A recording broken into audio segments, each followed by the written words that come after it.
live. This is the best overall show. I'm Noah. This is Joe. And we have a third beautiful, wonderful being who'll be joining us regularly. Say hi, Cass. Hi, Cass. I didn't miss Oh, nice. Nice. Well done. I'm going to apologize ahead of time for the terrible lighting and the weird background because I'm in a hotel in beautiful New York. Because, work happens and life sends you across this country. How's everybody doing? How y'all feeling? Good, man. Just got back from family vacation. We went down to the Smoky Mountains and stayed down there for a week and just got back yesterday. Sweet. What'd you do in the Smoky Mountains? Just hike around, have fun, do country stuff? Um, Kinda. We just drove around most of the time because small children don't last too long Sure. out in the wilderness. But yeah, we drove around. We had a really nice cabin on top of a mountain overlooking Gatlinburg, so it was really good. Ooh, Gatlinburg's good. Yeah, that was my first time ever in the South, so it's a good trip. The kids were horrible on the rides home, but other than that, How old are your kids? 7 and 3. Yeah, I'm pretty sure they're gonna pass, bro. So I don't Yeah, know that one. It ain't and getting better soon. I think we set a record for listening to the Encanto soundtrack 6 to 7 times per day. So, to be fair, my best friend, who is often my Warhammer travel buddy, and I will also listen to the Encanto soundtrack just on his daily car. Wow, I mean, nice. it is amazing. The one about the song that is sung by the Strong sisters, Drip, Oh, really drip, like drip, under drip, drip, pressure. it'll Lisa. never Yeah, yeah. stop. Oh, yeah. Really gives me I got some Oh, very serious yeah. sibling vibes Yeah, it resonates for sure. So, deeply. Um, Wow. yeah, I keep forgetting that you're not in the South. That you are in fact like all the way. You're like parallel north, Joe. Yes. I am very parallel to you. Yeah. What about you, Cass? How's the beautiful, wonderful life? it is beautiful and wonderful. I got to play in a tournament this weekend. I Oh went to the no, you pecking didn't. order, and I even got to play the lovely Lee Steger. That was such a pretty game. Oh, did you go to Rise of Kings? I did. I did. Yeah, it Mm. was really fun. I leading up to it, I was painting like a madman trying to get what I'm still looking at them because they didn't fully finish them, but 4 vehicles done. I got them to my battle ready, and the paint judges were so sweet. They came up to me and they were like, "Man, if these were done, you would have won first place." So Yeah, you and Lee, right? You and yeah, Lee just like at it. and you know what? Like, I'm never mad at losing a painting competition to that beautiful man. But it was really fun, and I needed for my own mental health to no longer run Desolators in my Ultramarines, and I managed to go 3-2, and like only lost to Trimble by 5 points after he killed Gulliman in like turn one because I couldn't Nice. save a saving throw. So all Triple told, is truly a great player too. Very yeah, aggressive. so aggressive. Yeah, Zero it's his chill that guy. superpower. Outside of the game, plenty of chill. In the Oh game, no, zero chill. he's like basically asleep 95% of his life. He's like, I swear, he's just completely like eyes half closed, Yeah, chill. And then when he's playing the game, he's just all all in aggressive. on Like everyone's advancing, everyone let's go. every turn, all in. Yeah, so that was great fun. I went 3-2. Had an absolutely amazing time, and again, like I proved to myself that I did not need the crutch that was Desolation Squad. So happy times. All right. All right, well that's cool. I have not been playing very much 40K. I got back from from LSO a little while ago, and I mostly have been taking a chill. I have been painting. I've been working on a castigator, and I've got my plastic lancer waiting for me at home, so I'll be building that. And then I'll be once the data site drops, I'll be figuring out what I'm doing for nights. We've got 2 events coming up. I think 3 of us have an event coming up. Oh We're yeah. all going to Charity Hammer, right? Yes, Yep. sir. This is also, I mean, I think our next episode is essentially our Charity Hammer pre-episode, and then we're going to do a live episode. I think from Charity Hammer is the plan. Wow. All right. So that'll be super cool. But the next episode we'll be kind of like a fusion community and like what we're thinking about as far as Charity Hammer, but yeah, community centric episode. After Charity Hammer, I've got London. Ooh, Wow. that's And gonna then be spicy. When is after that? the London, that is the 20. It's on like the 30th or whatever. It's like basically I'm flying out the Wednesday of like the 27th. Me and JT Steiger. Wow. So the secret tech is London GT is the only other event that gives out the same level paint score and hobby score as Vegas. And none of the other teams competing currently for best hobby for the year are going to London GT. Sorry, Hobby Nice. Goblins. I love you. But you Got 'em. catch us overseas. I was gonna say you can't drive to London, Jacob. I'm looking Yeah, at you, sorry, buddy. Jacob. Jacob right now is like getting a prop plane out and putting his display board on the back. I love that guy. I love that guy so much. Yeah, Anthony Vanella is going to be out there too, so I'm really excited. I might go to a metal show with Anthony. I know he's planning on doing some stuff. It's going to be fun, and also War Games Live will be there. Oh wow. And then don't tell anybody. Shh.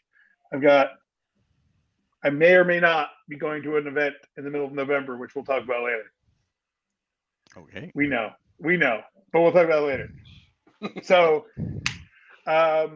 yeah, I think, Joe, do you want to introduce what our plan is for this episode?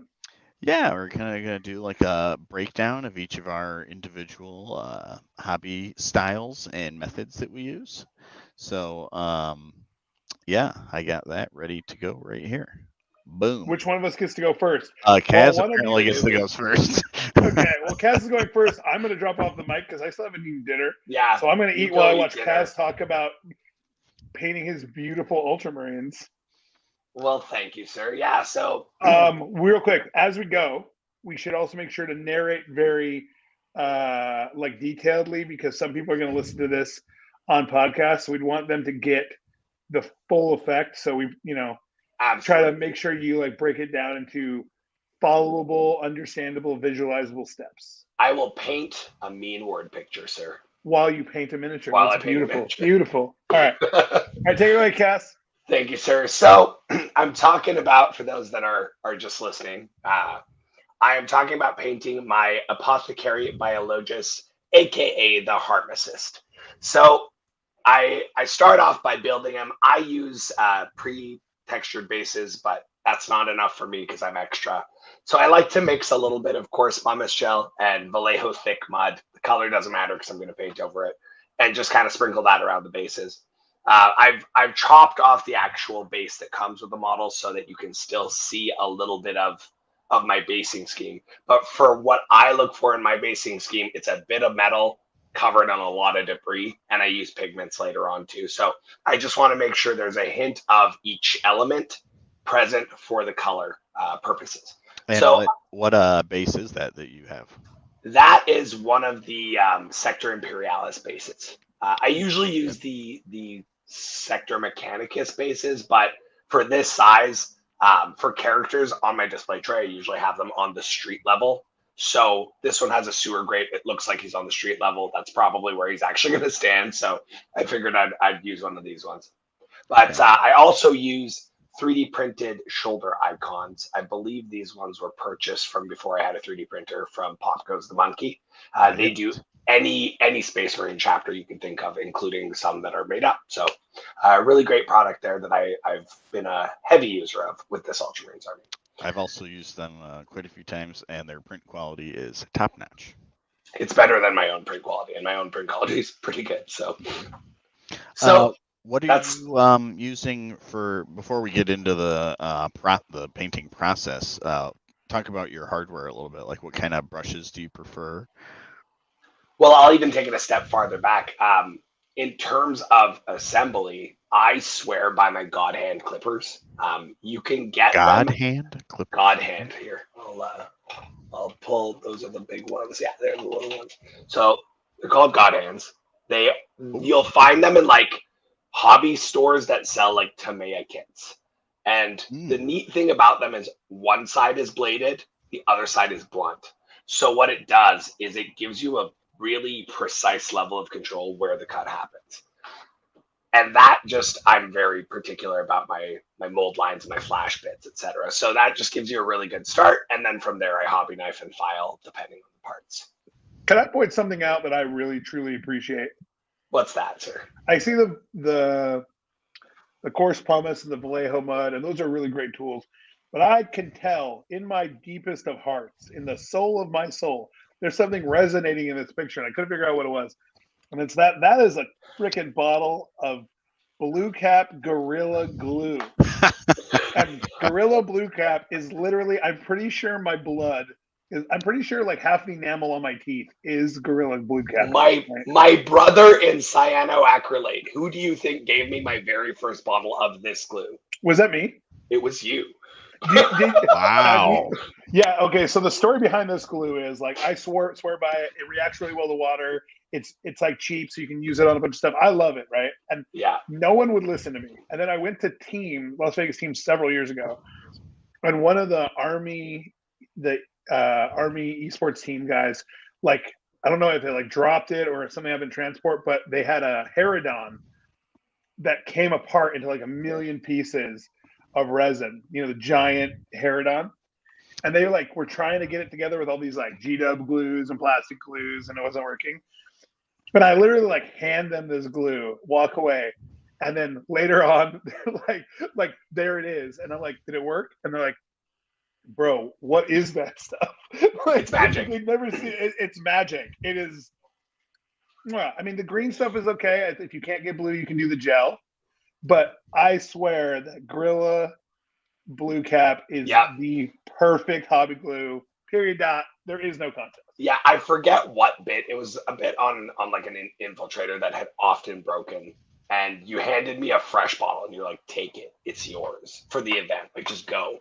And literally, once I use that bottle right to the end. And yeah, now this is the only super glue I use. I will say I do use Tamiya plastic cement for things that I can.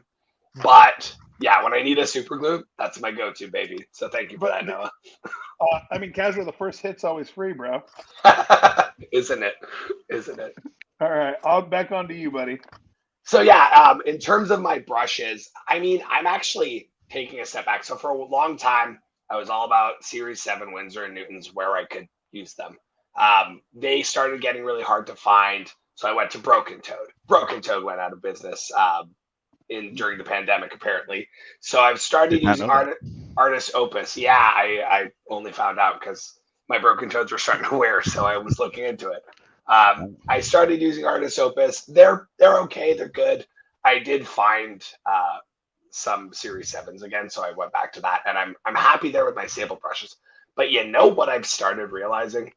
There's certain steps in my process where I don't want to use a sable brush. So I've gone back to just like literally just cheap crap brushes you buy at your local art store for things like edge highlighting, and I paint with a lot of true metallics too. Less on this model, but in general.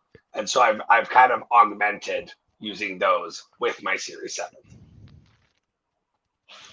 And in terms of airbrush, this Evolution CR Plus by what is it? H&S. I forget Harder and Seebeck. That's right. Oh, that is my this is fantastic for any sort of detail work. I have 2 needle sizes in it. Whatever the kind of standard one is, and whatever the smaller one is that everyone uses. Google it. I'm sure it'll come up with something. And then I've got a Badger Patriot that I use for things like varnishing, or candidly, I feel like you could shoot sand through this thing and it wouldn't even flinch. But those are that's kind of my setup in general. So I like to start off with an airbrush. So I'll actually undercoat it with Chaos Black rather than an airbrush undercoat. Some people will call me crazy for this, but I just find it more durable. Every time I've used my airbrush undercoats, I find like if I haven't varnished it yet and I handle it, the paint will rub right off very easily. I don't know what your experience has been, Joe, but as a result, I stick with my rattle can unless the weather permits or doesn't permit that. Yeah, I don't know. Well, yeah, I live in It's like winter 9 months out of the year here, so I just stick to my airbrush primer. That is very reasonable. That is a reasonable reason. And And I mean, extremely humid when it's well, not. and when if you varnish after the fact, it's fine anyway. So I Right. start there, and then I'll take an, a white ink, thin it just a little bit, drop of thinner, drop of airbrush flow improver, because I do find my white ink can get a bit chunky. And I just make sure it's mixed up well. And I will do a highlight based on what I'm imagining my light sources to be. So on this guy, if you go to the next photo there, Okay. you'll see this is post highlight. So it doesn't capture it very well in the picture, but I've basically done a little bit of a zenithal and a little bit volumetric. So I'm really just trying to illustrate the shape of the model using that white ink. This is where I actually, like, I will do this exact step for every ultramarine I'm painting. And then I like to use a transparent pigment through the airbrush to color it over top of this.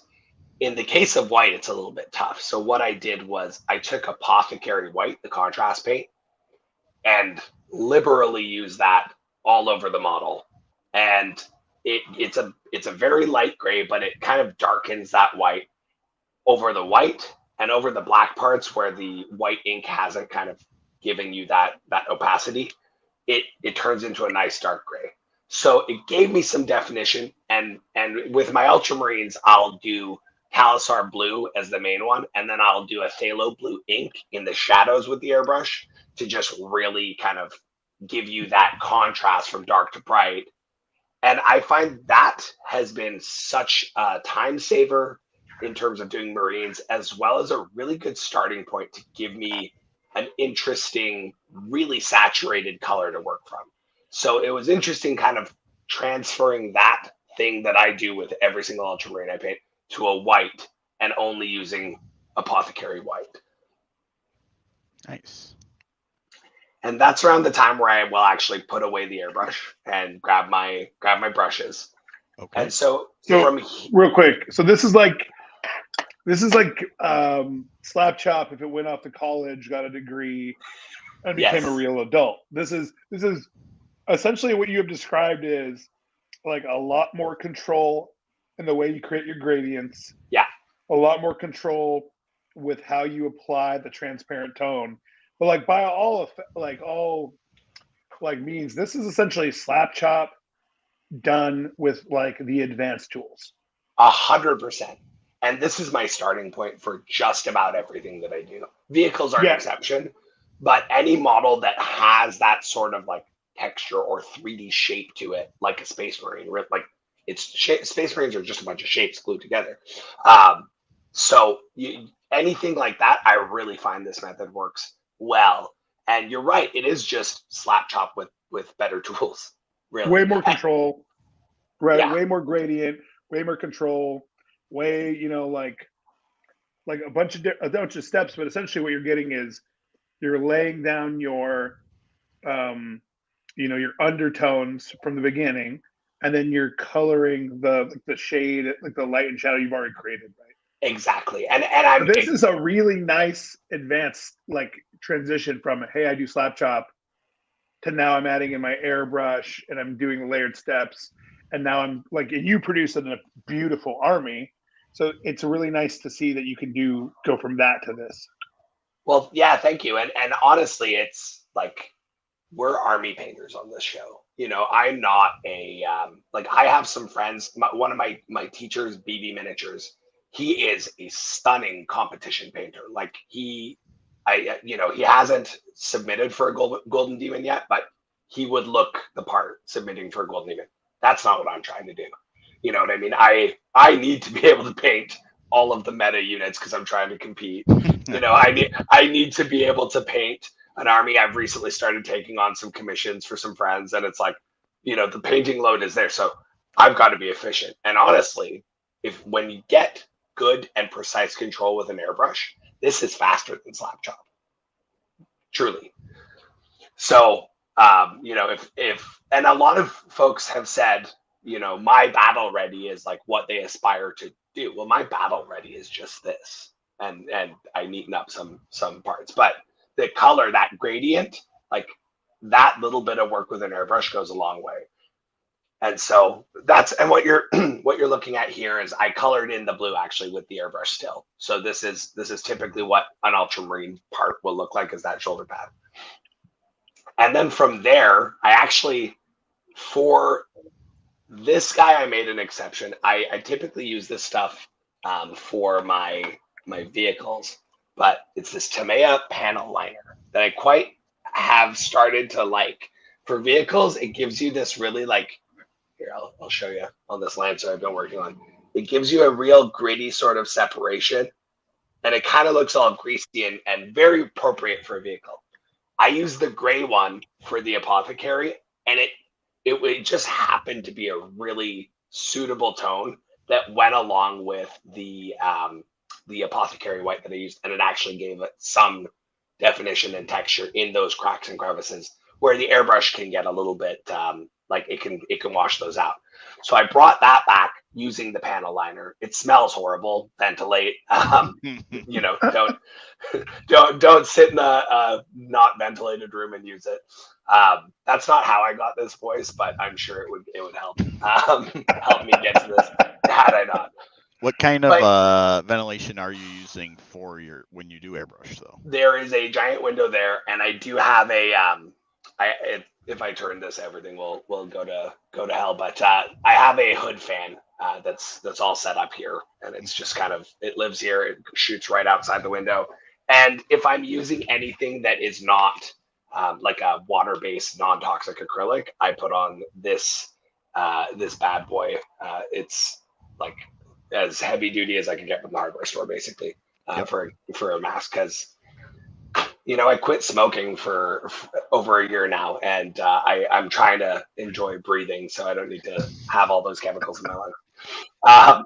But yeah, so that's like a really important thing is making sure that you're using your tools safely. But yeah, so this Tamiya panel liner smells a bit funny. Make sure it's ventilated. But from there is when I actually grab my brush, and the gradient I used for this, and I think we can move on a photo or two. Okay. All right. But the gradient I used for the white was, there's the panel liner in the photo. Administratum gray, scale 75 white, because if you need a white that isn't quite white, scale 75 white's got you. And then from there, on my very edge highlights, on my very finest points of light, I use Privateer Press white. Again, I'm just this like weirdo that collects like all the whites from every range, because every white has a job. I think there's a card somewhere that I've like painted them on and labeled which is which. But I find it's a really good blending white, and it is quite brilliant. I bought myself a bottle of the Pro Acryl white that I've been told is very good too. So I'm really looking forward to trying that one. But with this guy, I thought, let's stick with what I know. And that was kind of how I built out the white. From there, if you go forward, I kind of like, it got late at night and I stopped taking photos. So Excellent. So I'll just tell you what I did from there. For my blacks, I actually use an artist paint, and this stuff is like amazing. So it's Jasanya. I've only bought one bottle ever, and I've used it for every army I have. It is a extremely matte black. I do all my base rooms in this. I do everything in this black. Like, I have not touched. If you need a bottle of Abaddon black, it's yours. I have two that I'm never going to use again because this stuff is gold. So I basically black everything out that is not going to be that white color, and then I go from there. So with the reds, I think here I did a black mixed with a Chimera Colors red ochre, and then Chimera Colors the red is such a rich red because it's a single pigment paint. Chimera Colors is a really cool company. They do really intense paints. And then I like to add a little bit of Screaming Skull into the highlight and move up. Typically, Chimera I will with overdo a K. That. Yeah, Chimera with a K here. I'll show you the bottle of. This is the red ochre, but the red is like, if you're going to buy one Chimera color, buy the red. And it is just the most perfect primary red, single pigment, you can do a lot with it. And so that's where I start mixing in like a bone color for my highlights. I think I use Screaming Skull here. And I usually go too far up. So I will then bring it back down. In this case, I used Flesh Terror's red contrast paint mixed in with a bit of water to kind of create a glaze and go back. And that's one thing I want to say is a long time ago, I was trying to teach a friend to paint, and he was used to just kind of painting by numbers. I like to say we're artists here. We're not working in a factory. Stop trying to make it a factory repeatable process step by step. It's never going to be perfectly the same process, and you need to let go of that. And once you do, you realize like, oh, I over highlighted this. Well, I can add a glaze and I can take it back, and it actually ends up being a lot more beautiful than the original sort of process would have dictated. So that happened here with the red. With my screens and all the other colors, honestly, I am still looking for efficiencies, and I am being lazy. So I use a lot of fluorescent inks. That orange of the light on his backpack is a fluorescent red or fluorescent orange Daler Rowney ink. This stuff is great. Like, go to an art store and buy every fluorescent color they have. You're set for life. So I use that. I use some of the different contrast paints and like vary up the colors a little bit. I will sketch. If you look on his belt there's a gleam of orange there too. Like, I'll sketch out the liquids and the bubbles in the vials, and then I'll just glaze over it with the fluorescent ink and just give it that color. Same thing for all the screens and panels on his arm. That's just contrast paint over top of a white gradient that I've painted. I think that's I forget what the green is called. It's handy that I have everything right here. Warp Lightning. So I do Warp Lightning, and then I'll paint like lines and whatever I need on that screen with white. And then over top of it, I'll use a fluorescent yellow ink. That really pops. So that's kind of what I do for the coloring parts. My black highlights aren't anything special. 2 shades of gray. I don't really like. You can use a warm gray or cold gray. I think I use Mechanicus and Administratum here. But my gold. This is where I'm very particular about my gold. So I use scale 75 colors for my gold exclusively. I absolutely adore these paints. The decayed metal is such a perfect base coat tone for a gold, and the Victorian brass. So these 2 colors are my foundation for gold. I'll start off with a 50-50 mix of a dark brown. I think I use their scale 75 color dark brown in a tube, but honestly, Rhinox hide works just as well. 50-50 that with decayed metal, and I'll paint it on. What that does is it creates a satin tone on that gold, so that when I do the next level, which is just decayed metal, it has a very different sheen on the highlight areas. And then I highlight that with the Victorian brass. I add a little bit of Vallejo metal air, because that is my favorite silver into that mix. And then I highlight with pure Vallejo metal silver. And it just creates this almost NMM feel without being NMM. You still have that true metallic pigment in there, but I get a lot of people coming up to me and saying, "Oh, you do NMM for your gold." Actually, I don't. It's just I build up from a satin to that full metallic finish, and it really does trick the brain. So once I'm done all that, I didn't have the photos for it, but I'll use a mix of 3 different pigments that I just slap on the base, put some pigment fixer on, put more powder on, get it on his legs, all that good stuff. And then I paint the rim in that Jasanja black, and I will matte varnish it. I swear by this stuff, the AK Ultra Matte varnish. So AK Ultra Matte is magic in a bottle, people. It will dull everything. It's amazing. I want to point out that like all these little things you're saying, like this specific gold, this specific red, this specific like ultra matte, the glue. I think one of like if you just took like a random, like let's say Citadel paints, GW glue, all those things, and put them in thing, like you could make a thing, right? But it's like it's the little bits of efficiency, the little bits of improvement that happen with each small critique, each small change, okay, I'm going to get a slightly better white, slightly better red, figure out my recipe for blue, figure out my recipe for this. And I think like for anybody listening who's trying to up level their hobby, that's the thing, right? It's like it's finding it's going to take time, but you can also reach out to people like us.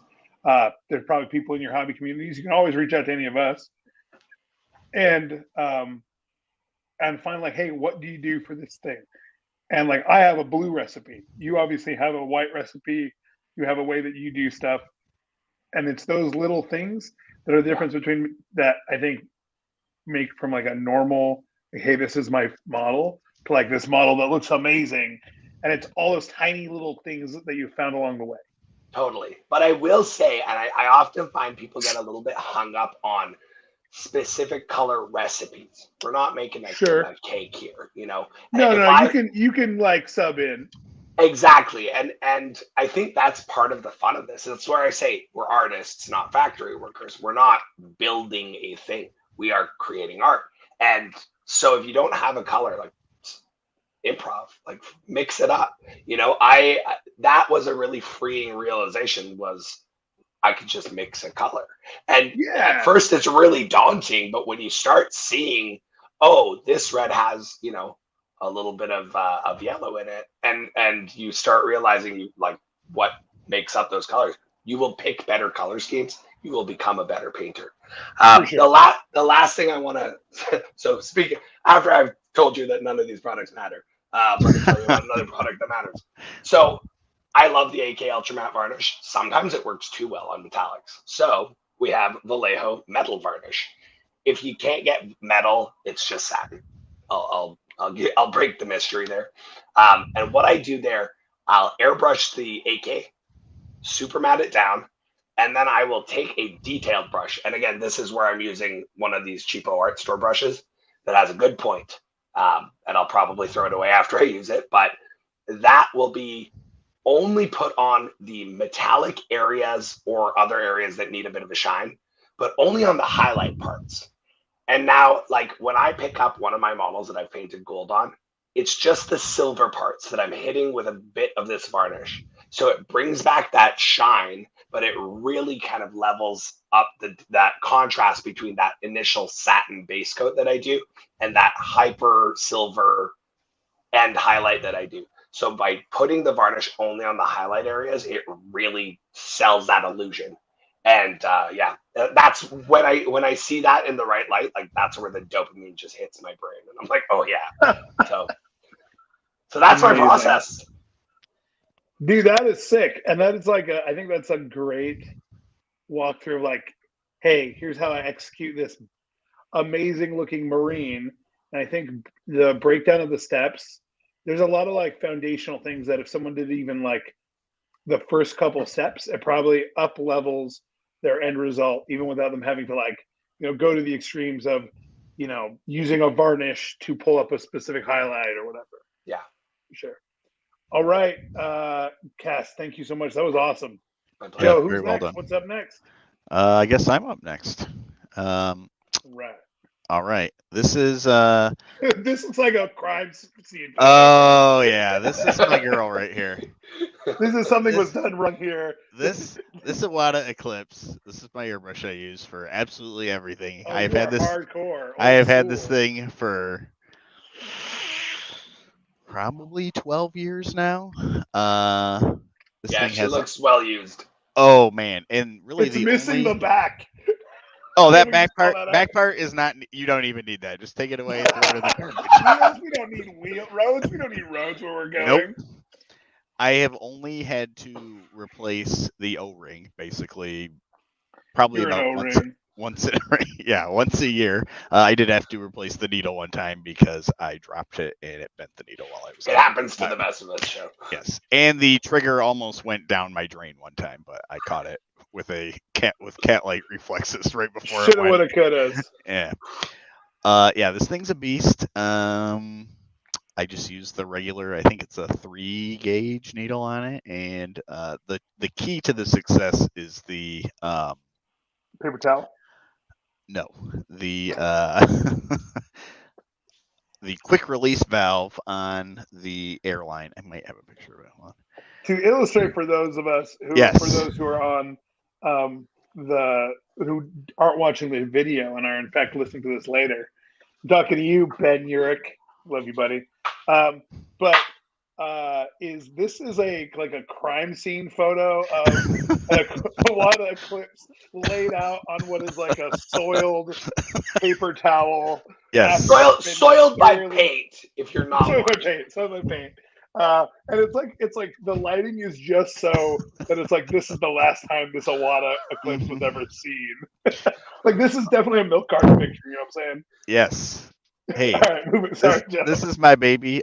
She sleeps in airbrush thinner when I'm not using her. Just a jar of airbrush thinner. Yep. And yeah, that's what we do. Okay. And the reason I don't have the back on it is because I'm constantly untightening the needle to clean it out. Yeah. Oh, I'm just. There's a reason there's no back on it, and that's what it is. So. Back that thing up. Yeah. All right. I'm glad Kaz talked about the those brushes are abused. Wow. I'm gonna say they're well seasoned. You're a man who loves thoroughly and deeply. Oh yeah. My whole hobby area just is. I mean, it really is a crime scene. So, yeah. That has a special meaning. This is just my little current stable of brushes. Okay, and I pretty much just use. Is that like an army? It's like a bunch of like artist brushes, an army painter. Yeah. There's a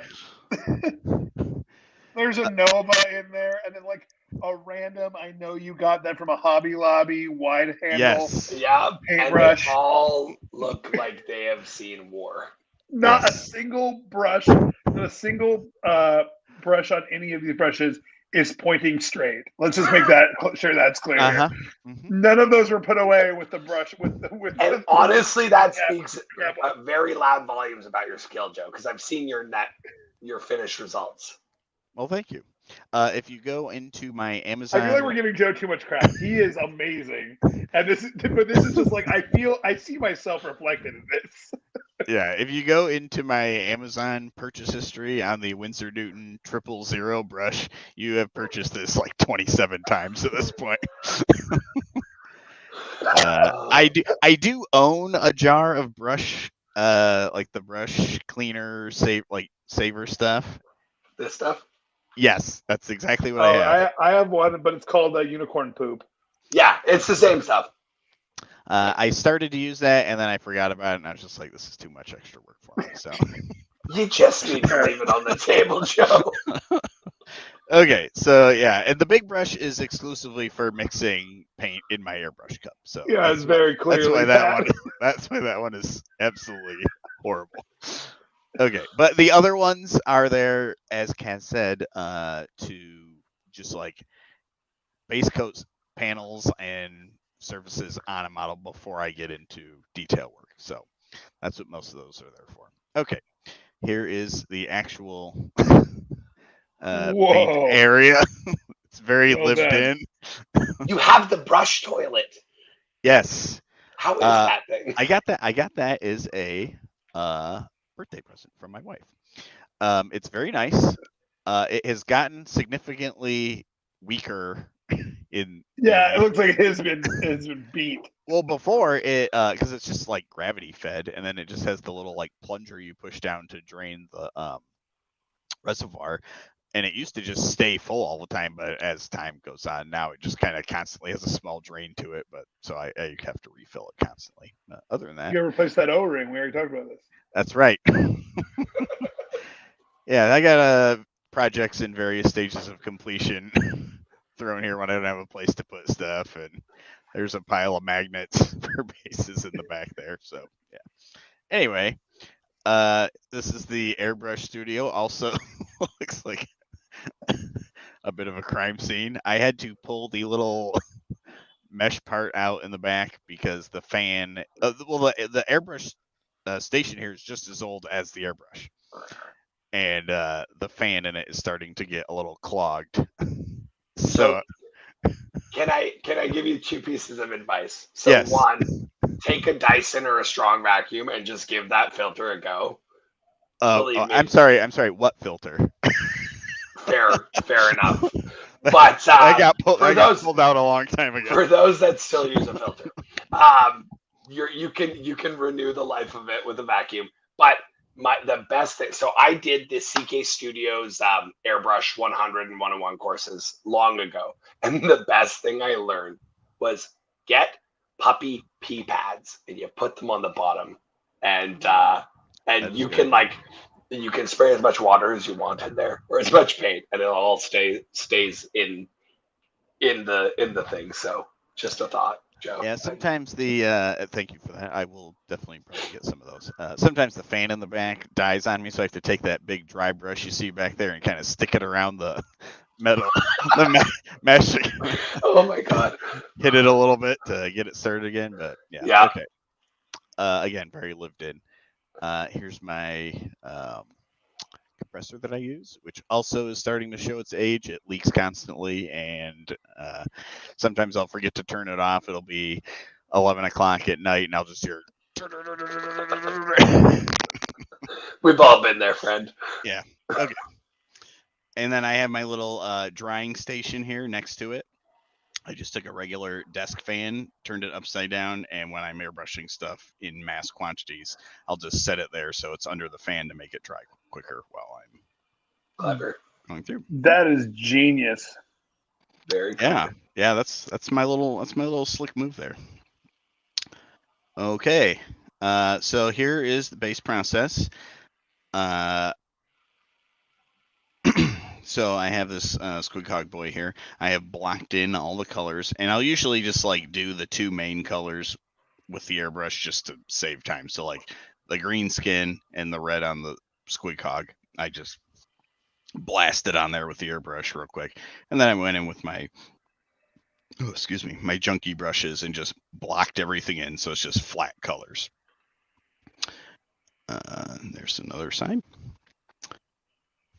And then, so this is my philosophy. If there's a surface on a model, I want to touch it with an airbrush. So every surface, every item on there is going to have some sort of airbrush touch to it. So I took all those blocking colors in, and with the shades, usually on the main colors, so like the squig skin, the orc skin, and the blue panels, I'll incorporate a shade and then some sort of accent color as well to top. So there's like a 3-color transition basically.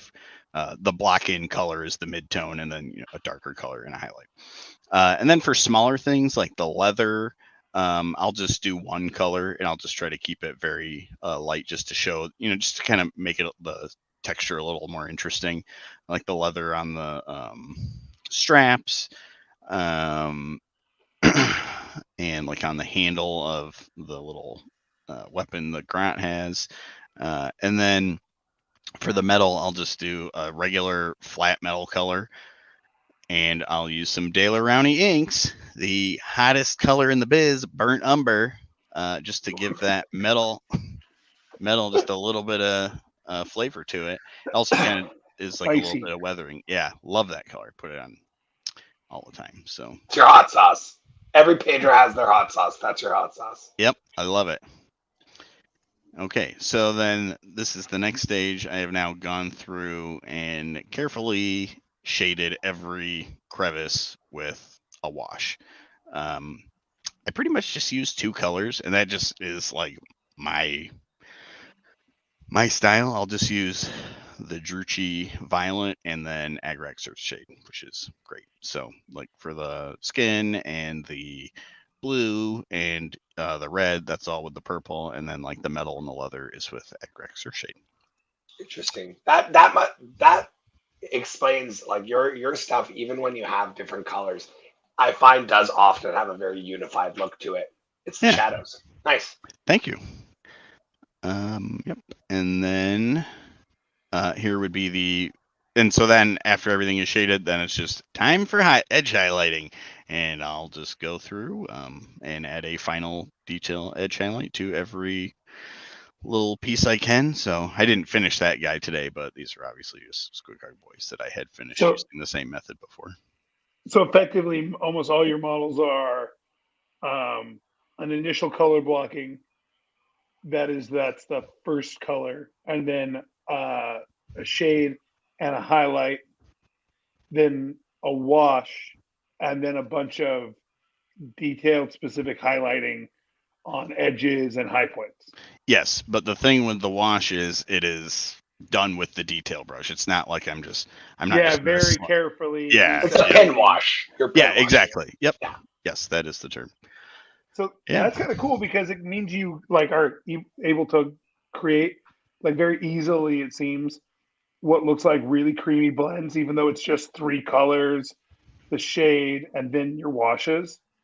And then the highlight obviously brings everything up a layer. But it seems like this is a really efficient way to create like really vibrant, because like they look really vibrant and really alive, but the steps you said seem really simple.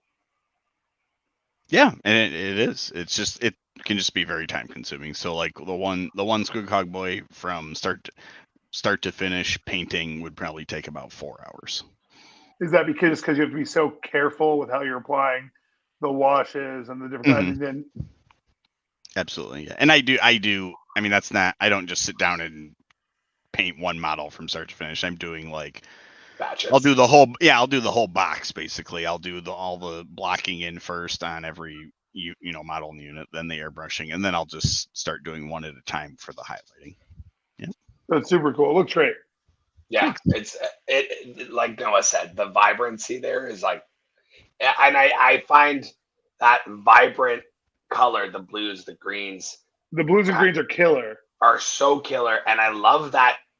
Well, now that I know that deep purple on the red, because it just gives this really nice tonality to the red, and it makes it kind of subtle. It's the red is the least loud color on that 3-color palette, and it pops the rider really nicely. And I think one thing that I really like about your style is you have the contrast of sort of dark, dull, muddy with this vibrant color, and it just helps elevate that vibrancy. It's really nicely done. Yeah. All right, Joe, this was awesome. Thanks. So now y'all ready for the Neanderthal? We had the 2 good painters talk. Now you ready for the Neanderthal sponge paint, bulk black? Let's go finger painting 12-year-old. Now we're ready for a toddler loose in a hobby store. Let's do it. Toddler with a budget. Do you have your my stuff, Joe? Oh, I thought you had it. Oh, nope. I can get that ready for you real quick if you want to.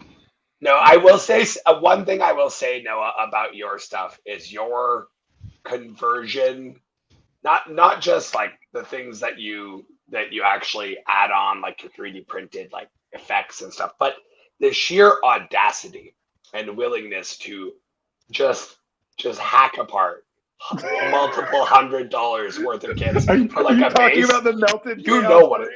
You know exactly what I'm talking about. Like just the sheer audacity is a wonderful. You're talking wonderful about trait. the Mortarian. Yes, too. I'm talking about it all, my friend. What Cass is talking about is it hasn't made. It hasn't made debut yet. It will eventually here shortly. But I have a castigator I've been painting, and the castigator is actively like in a fight with Nurgle demons. And one of the Nurgle beasts is a thing I kit bashed from a Carnosaur body and some eye stalks from a beholder, and then I posed it so it looks like it's falling. And I needed wings that looked like it was being knocked down, and the wings, like we're doing the thing where they the wings snap forward because the creature is falling back. And I had a Mortarian that fell off a shelf and shattered into pieces. So I literally kit bashed these Mortarian wings in. So here I have a castigator, and the creature on the base with him is easily the composite of a $60 kit and a $100 kit and a whole bunch of other stuff. And here's the thing, it's so tastefully used, because I've seen some horrendous kit bashes that just try to do the same thing, but they just shove a bunch of expensive kits and it's very obvious and it looks horrible. You have a very good eye for it, and I think it's because you hang out with the Steiger brothers. I've noticed. It's not no merit of mine. Oh no, it is your merit, but it's rubbed off on you. Your merit is learning through osmosis, my friend. And my God, you have an eye for it, because the way that you combine those parts what it really does that tickles my brain is it illustrates that movement. And that's one thing I'm going to Yeah, that's say one of my that you favorite things do to really do. well across every army of yours I've seen, is it all feels very alive, and you can just feel the army moving at you as you're picking up all my toys and That killing means a all my lot to me stuff. that you say that, because like the movement stuff, which isn't actually in the thing I'm going to talk about today once we got the pictures, but is one of my favorite things. Like my my Valiant is modeled running. My like in my Custodes army, my favorite model of Custodes army is a bike captain who's like crashing a bike, jumping off the bike, and throwing a spear. Right. So like those movement pieces are definitely my favorite. Yeah. Is it going to work, Joe? Yep. Give me 15 seconds. So for this, what we're going to talk about is I figured since the guys were going to talk about models and painting, and they're way better painters than I am, I would talk about um, doing a display board. I've had a lot of people talk to me about display boards, and I've gotten to the point where I feel like I can like rep out a pretty decent display board. Not like, we're not talking like a Jacob Thayer like Sistine Chapel display board, but like a display board that tells a story, is functional, modular, looks good, with some pretty simple steps in like a reasonable amount of time. And Yeah. there's some like, and then from there you can build it into whatever you want. Like you can build it as far as you want. Um, I've had a lot of people ask me about it, and I figured that we could take a little bit to talk. So before we get into like the pictures coming up, a couple things is you're going to need like cover volume, like cover area. So you want to get like a couple things I have on stock for when I do display boards are like, I have a bulk thing of like artist black paint from like a Hobby Lobby, right? That's Oh, why I please pull have up. these Yeah. Like I've got straight up like the tubs. elementary school jar, Yep. right? You need them. Um, and so that a bunch of like large Okay. cheap brushes, pieces of cork, or any other kind of like textured piece. I also use floral foam Mm-hmm. because it crushes really well. There's a couple different types of foam, and then any like pieces of wood and other material you can use to like kind of fabricate generally we want. So what I start always is I start like a mock-up of like what I'm trying to accomplish. In this case, it was for my knights. I wanted to make this idea of like a main drag, like thoroughfare, like broken road, and like a blasted world up to like a fortress gate, right? So I knew, and I wanted it to be something that I was modular, where I could take off the um, like terrain components and just have like a carrying board. So the first like cheat hack thing is get yourself a magnetic chalkboard or magnetic wall board for like putting stuff on the wall, like a magnetic one. You get them from like Target or Hobby Lobby. They usually have like a wood frame, so they already have a frame on them, so they already have like a barrier or boundary that makes it look really nice and finished. And the chalkboard itself is magnetic, so since my models are magnetized for transport, when I drop them down on my display board, they're literally just like magnetized to my display board while I'm That walking is around. that is such a key piece. I do the same thing. I use sheet metal on top of any surface I'm doing for that exact same reason. For Because sure. like I don't know about you, Noah, but I like to enjoy a beer or two when I'm playing Warhammer, and I like to make sure that my models are not going to go flying when I'm pushing my little cart around. So that is genius right there, sir. Yeah. So then I had a couple pieces of 3D printed terrain, and then I have this like floral and also like designing foam stuff you can get like Hobby Lobby. I keep saying Hobby Lobby. I don't shop at Hobby Lobby. Michaels. I say Hobby Lobby because I just drove through North Carolina. Do not shop at Hobby Lobby. You shop at Michaels. So Shots fired on Hobby Michaels, Lobby. you can get at Michaels or any other like hobby store, and so once you get it set out, and I kind of get it mocked, we'll go to the next picture here. Okay. So then I get prepare the elements. So I was gonna make a door. This is gonna be a blast door, and what I did is I just took a piece of black wood cut to the side, and then made a stencil, put on the Aquila, and then after it was spray painted black and got it ready to go. So now the next step is, since I knew kind of laid out what I wanted, I took green floral foam and cork. And I laid down chunks of cork to make some raised area where I wanted some look like little berms or lifts or little plateaus. And then around the edges of that, I crushed down the green floral foam. It's like almost like a fiberglass. But by doing so, you can create a nice smooth edge transition, like a slope, right? So once I get that the way I wanted it to look, I just literally dumped. You put it on I put it on a sheet of plastic because a lot of time the paint will leak through, and I just literally dump and spread like the thin down bulk black acrylic paint till the entire thing is soaked. And I think it's important to recognize that with these display boards, they're going to look really weird and kind of messed up in the transition, but it's the end state that matters. So I knew that I wanted to create this idea of a broken road.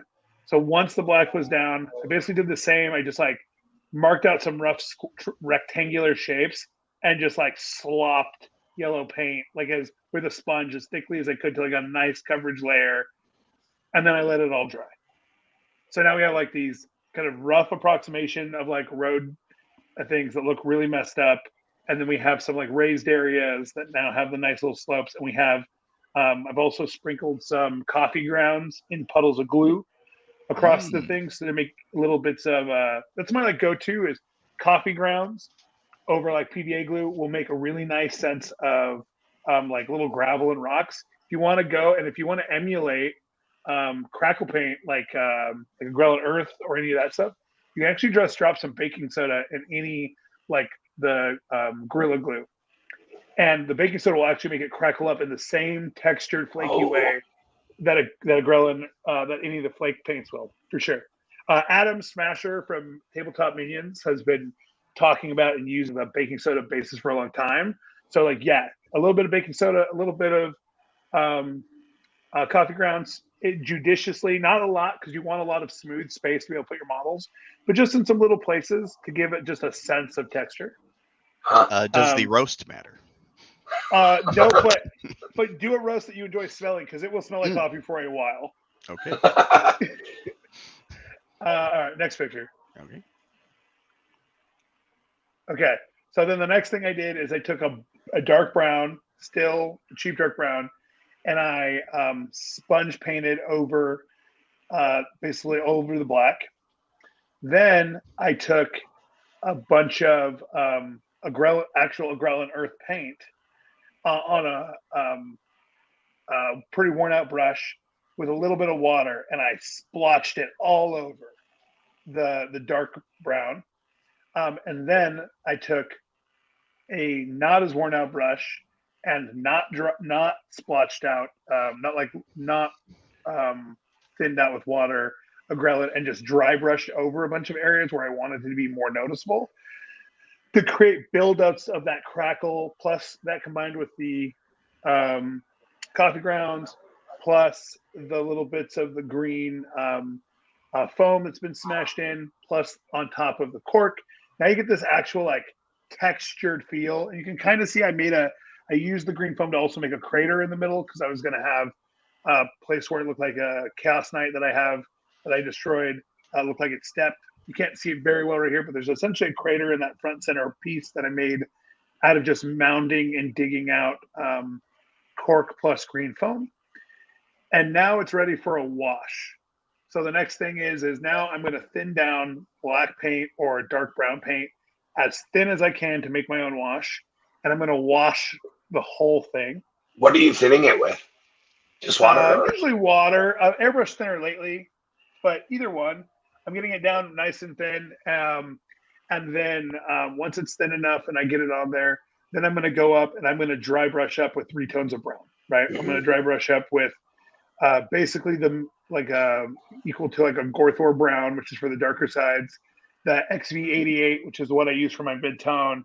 And I'm going to hit a couple little areas where I want to be brighter with like a Xandru dust. The 3 tones add so much. Adds so much. That variation is for sure. We kick over one there. Okay. Cool. So that's like post wash with a little bit of the brushing done.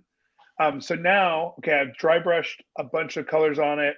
I haven't completed all the dry brushing at this point because I paused and went over and dry brushed on uh, Xandri dust right along to the edges of what I would make the road, and then a lighter gray and then a darker gray into the middle of what eventually would be the road. And then I went over and sponged on a little bit of the debris paint, the astrogray. And between that and some of a little bit of brown wash that I mixed up to go over the yellow and a little bit of sponging, now you can see those yellow things are now starting to like break apart and actually look like worn like road lines. And we have like the vague impression by the dry brushed gray of like a worn path, but the ground on either side is starting to like overtake it, right? Like there's not like a harsh deviation, it's kind of a blend. All right, next. That's really cool. Oh, that picture out of, yeah, that's Okay. the other way. There we go. Okay, so then this is a picture. I did a bunch of weathering and stuff on to make the blast door. I also mocked up the archway. You can go next. Okay. It's all just foam and like plastic pieces. You can see there, everything is kind of like, I'm starting to like put in place like how it's going to look. I've coated, at this point, the foam takes a long time. You have to coat it with multiple layers of that acrylic paint. So that's like in process. Kick This over is one the more. floral foam, yeah? Yeah, the floral foam, and there's also some of like the thicker stuff too. So that's me like mocking up kind of what I might think. I ended up not doing this like street light idea I had, but this is me now like iterating through, okay, what do I actually want it to look like? Like now that I'm getting here and I'm getting near what elements and how do I want it to look? Kick over one more. There's still kind of do mocking now. At this point, I have the dry brushing done. I've kind of got the actual like thing mostly done, and I'm still kind of like arranging my pieces. One more. Okay, so this was the first attempt, and the thing isn't painted. A lot of the stuff in the background isn't painted fully yet. I've tried out a couple things. So the first I tried with some felt banners. They didn't look right for me. I didn't really like the look. So kick over again. So there's another angle. So like I tried this idea of like these kind of like you can see the 3 printed like parapet like towers, and then these I made these like little like wood walls that I spray painted black. No wall, I like the walls, but the pennants didn't look right. Kick over again. Okay, so this is a finished product. You can't quite see the pennants. You can kind of see the red here in the corner. What I ended up doing was actually taking a heavy duty colored cardstock and weathering it with coffee grounds and paprika, like soaking it in hot coffee grounds and paprika, and then baking it at 200 degrees for like 5 to 15 minutes, depending on the paper and what you're using. And then I took that and burnt it a little bit and then put those up as my banners. You can see I did that with like the tan paper here in the corner up by the little lights that I have hung out. And then inside of those two like towers, I actually took 2 little tea lights, spray painted the bases black, and then put the tea lights in the towers and turned them on. So they actually flicker while they're in the base. So you'll see these 2 little towers will be flickering, where you can see the orange light that'll be flickering. And then I made this weathered kind of illuminated manuscript style like guide to my night house colors in the front, and some banner or some like scripts that I converted to binary. And really all this was just I printed out a bunch of stuff in like made tables in Google Docs, put the wording in the tables, printed it off, cut it into the shape of a ribbon, and then weathered it with coffee, paprika, and in the oven, and then went over anywhere that was color with crayon, because the waxiness over the roughness actually makes it look old school. Oh, that's cool. That adds so much to it as well. Like And what amazes me with what you've done here and what I've seen you do in the past is really the portability of it. Like you're flying with this stuff, and you're not crazy like me. Like I have a gigantic case for my display tray when it flies. It's like a Sure. plug phone. But like Yeah, I'm I throw all insane. this in a tub. Yeah, like I've seen your travel setup and it always like it gets there, and yeah, the fact that it's so portable, so this, so that, but then you've got all these little touches. It makes me like if I'm in these big conference areas that our tournaments are typically at, and I see that like scroll work on the front of your army, I'm coming to take a closer look, right? Yeah, And for really, sure. isn't that what a display tray is there to do? Is to pull you Yeah. in. Like if you can get someone to lean in closer, you've won.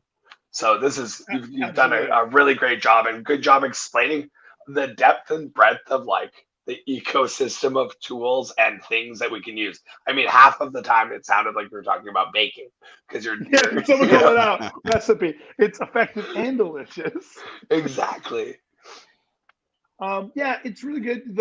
You can't see in here, like there's a couple things that don't stand out. Like for instance, I have a tiny little Bluetooth speaker tucked behind there, usually playing like Through Fire and Flames.